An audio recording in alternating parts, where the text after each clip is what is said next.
Welcome to Behind the Mic with AudioFile magazine. I'm Joe Reed. I have Kendra Winchester with me. She's a contributor to AudioFile, and she is joining me for the week. Hello, Kendra. Hello, Joe. Do you want to tell me about your week? Well, we have a little mix. I wanted to do something for everyone, but we are doing several scary titles for the middle of the week to in honor of this season as we are recording this, and so I'm really excited about it. So we're going to show some respect to Halloween. Oh yes, oh yes. Okay. But where are we beginning today?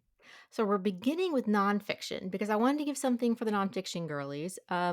So we have Bone of the Bone Essays on America by a Daughter of the Working Class by Sarah Smarsh, and it's read by the author. Oh, she's so good. Right? Oh my Yes. goodness.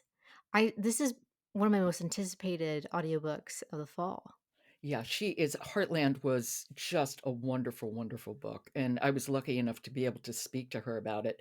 She's just wonderful, and her writing is so good.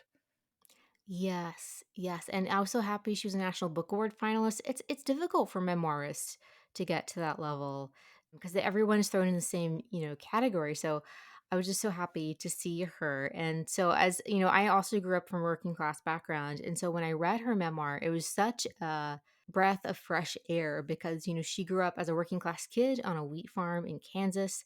Her parents are divorced, and so she and her mom moved around a lot, and eventually she just settled and lived with her grandparents on the family farm. And so she eventually was able to go to college and eventually end up in academia. And so she ended up finding a niche for herself writing about working class issues from a progressive perspective in a plain state, which really is just a phenomenal read on all fronts. And this is a book of essays. Yes. So this is essays from, I believe, around 2013 to 2024. And so she wrote for a lot of different publications. And so, like, one essay is about the connection of socioeconomic status and dental care, and how if you don't Hmm. receive dental care, there's stigma. But if you're from a working class background, it can be very difficult to find dental care since it's not included in a lot of, employers and a wide range of different things. It's not considered, air quotes, essential.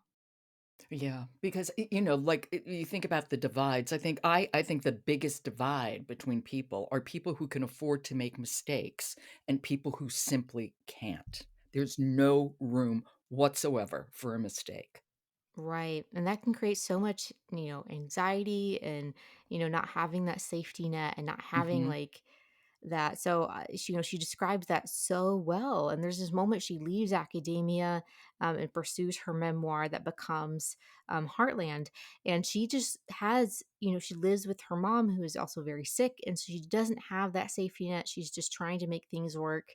And it was just very real. And I Yeah. appreciated that honesty and that perspective. Well, let's hear a little bit, shall we? Yes.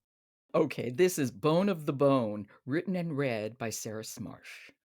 A cleared vessel, I could feel my voice throbbing in my throat, aching to scream what few, if any, in mainstream news media could see or name: the multi-pronged classism of these United States and related stereotypes about rural America. I felt that I could be of best service to my profession not only by reporting objective information about those matters, but by contextualizing them with subjective personal truth. That effort should not be the detached analysis of the op-ed pages, I thought, but a direct witnessing. Such a turn involved several obstacles. To begin with, entering the story is generally frowned upon by reporters of a certain era, those who taught me that I is an embarrassing pox upon the dissemination of facts. That shame is applied selectively. Those same reporters tend to venerate the white male upper-middle-class gonzo journalists of the mid-20th century who not only employed the first person but wholly fictionalized their accounts whenever it suited them. Yeah, it is really telling what distance in journalism implicitly favors. Yes, yes. And I mean, we're going to talk about some sexism in another pick later this week, but there is some sexism against the use of word I in women writing memoirs. So I really love how also in the collection she pushes back against that as well. There's just, I don't know, I'm keep gushing about this audiobook, so I'll stop, but it's really Well, you good. can gush. I mean, we can just gush, gush, gush because I like her so much too, and I am really looking forward to this. So I think it's a great way to kick off the week. Right. And it's perfect for nonfiction November, which is right around the corner. So definitely would recommend it for that as well. Okay, Bone of the Bone, written and read by Sarah Smarsh. Thank you so much, Kendra. Great suggestion. And I'll talk to you tomorrow. All right. Looking forward to it. Support for Behind the Mic comes from Dreamscape, an award winning audiobook publisher with a catalog that includes authors LJ Shen, Frida McFadden, and Annie Ernaux. And don't forget, follow Behind the Mic wherever you get your podcasts. Leave us a rating. It does help people to find us. I'm Joe Reed. Talk to you tomorrow.